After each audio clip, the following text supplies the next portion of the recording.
Hello there. Yes, my microphone is attached to my headpiece.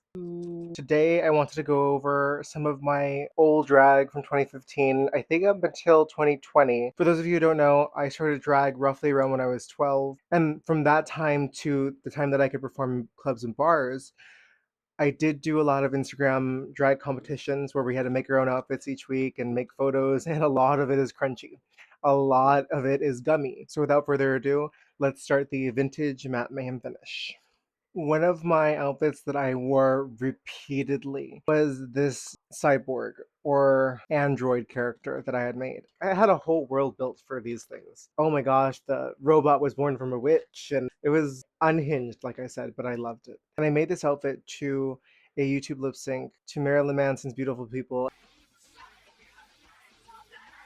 And yes, I did not know he was canceled at the time. Keep in mind, at this point in time, I was like 16. Cancel culture wasn't as big as it is now. Also, I was just an angsty teen that liked his music. And you can see me kind of posing like this in the camera with my tendrils. Those were actually like old iPhone chargers and old cables from different devices on my head. And the base of it was actually pythons. I remember I was eating those like cheap mini pies from Walmart, and I was like, this is metal. I could cut this out and then put it on my head. And you're gonna find out that a lot of this is I can put this on my head. I was obsessed with this. I even used it for the promotion of the finish line. I miss the finish line. I do. You could actually see this is a photo of me. I must have been about 17 at this time. Gold fabric just laying around. I meant to use it as scraps. We put it on the wall, and I was like, what if the tapestry on the wall is my shawl? The first episode of the finish line was astrology based. You had to do a look based off your zodiac sign. So I was doing like a tarot reader thing. Back when I was trying out different makeups, experimenting a lot, which is something I really want to get back to. I would test run the makeup. You could see here are a few test runs of makeups that I did. I would usually do, and I still do this every now and then when a big performance is coming up, one type of makeup here, one type of makeup here. It could be down to like subtle changes of like this color green here or a different color green here, like a lighter color green. And I would edit the photos. So like if I wanted different color contacts or different colored eyes, I would just take a photo of them from online and edit them in. There's a photo of me here with like a dense outfit, like doing this, and I loved it. I actually think I just threw that headpiece away. And I was like, it's time. It's time to say goodbye. I was actually in Drag Showdown season 3. I had dropped the competition midway through. We'd film an entire season a year beforehand, and it would get edited and drawn out like an actual season of RuPaul's Drag Race was done back then. One of the themes was flowers. Come on, flowers. Come on, other kind of flowers. Foliage, azalea, Iggy azalea, azalea bank. I remember we had this giant flower, and my mom was like, "Just put it on your head." And I was like, "What do you mean put it on my head? Like this? Like that's gonna look ridiculous." And she's like, "No, put it on upside down." Like, oh my god, I was feeling my fantasy. I was posing with like a watering can. I was posing with like a watering can, and like peekaboo moment, like I remember I had to lip sync, I had to do a few runways, I had to do reaction videos. So, like, let's say the hostess, who is Crystal Ball, she would be like, okay, so Madam Finish and China Doll, you two are safe. We had to send in reactions of, like, okay, yes, Madam Finish, you are in the bottom. Oh no, Madam Finish, you're the winner of the week. Oh my god, thank you so much. I appreciate it. Back then, I did not walk in heels. I did not do anything in heels. At the very last photo, I'm just so tired on the couch.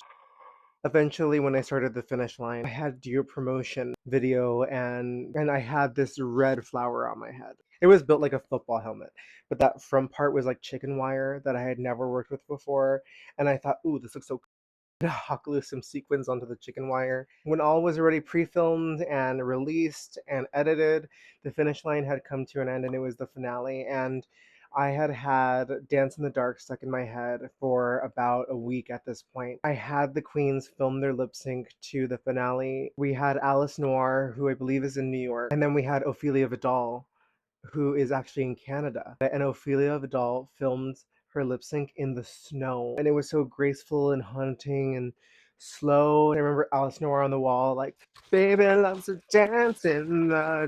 And the theme for the finale was insect. I had done something very waspy with my brother who was a judge on the show with me. And I love that dress. I just threw that dress away. This literally still has the paint on it. It's been in a bag in my garage for years. When I was feeling my beetle puss fantasy, I'm jumping around the timeline a lot. I was about to turn 17. This competition on Instagram was called Murder Manor. Oh my god. There was this one challenge that we had where we had to film our death scene. And a few weeks before, I had seen Kill Bill for the first time. And I saw Kill Bill 1 and I was flabbergasted. I had my breath taken away. I katana na na na all over myself. Then I saw part 2 and I was like, oh my god, this is what I love about film. So I knew I had to do an Oren Ishii vibe death scene. And I love Halloween, of course. So, of course, the iconic opening scene of Michael had to be included. My mom, my poor mom, I put her through hell with that. My death was that I had been attacked with malware that made me malfunction. And that's how I was weakened enough to be killed by having water thrown on me. Which that USB chip was really just a Zelda Nintendo DS chip. I don't want to die.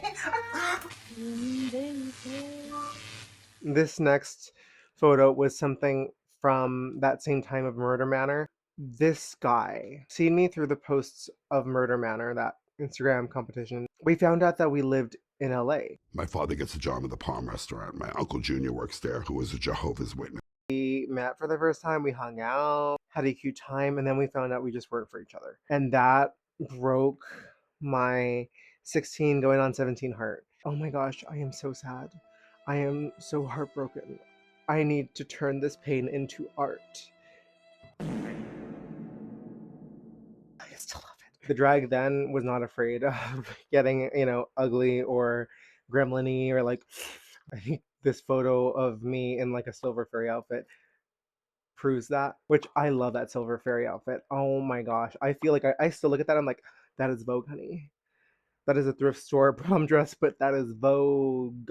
Gotten a lot of like Christmas stuff and I just put it on top of my head, on top of a wig that I had gotten that I didn't like at the time. Honestly, I have a bunch more videos and photos just from 2015 to 2020. I got to walk a runway at DragCon. I was the Day of the Dead Virgin Mary at one point. There's a time I went to like school in sophomore year in full drag. So I'd love to tell you and share more about that, but this video is already really long. So I'd love to know if I should make a part 2. This is just me trying to reconnect with how I used to do drag. Not necessarily to go full head and first to that same style, but just to see what made it so alive for me then, you know? I do want to ask you to like and subscribe, and I would love to know your honest thoughts on any of these things because sometimes I feel like I'm just talking to the mirror. I hope you enjoy.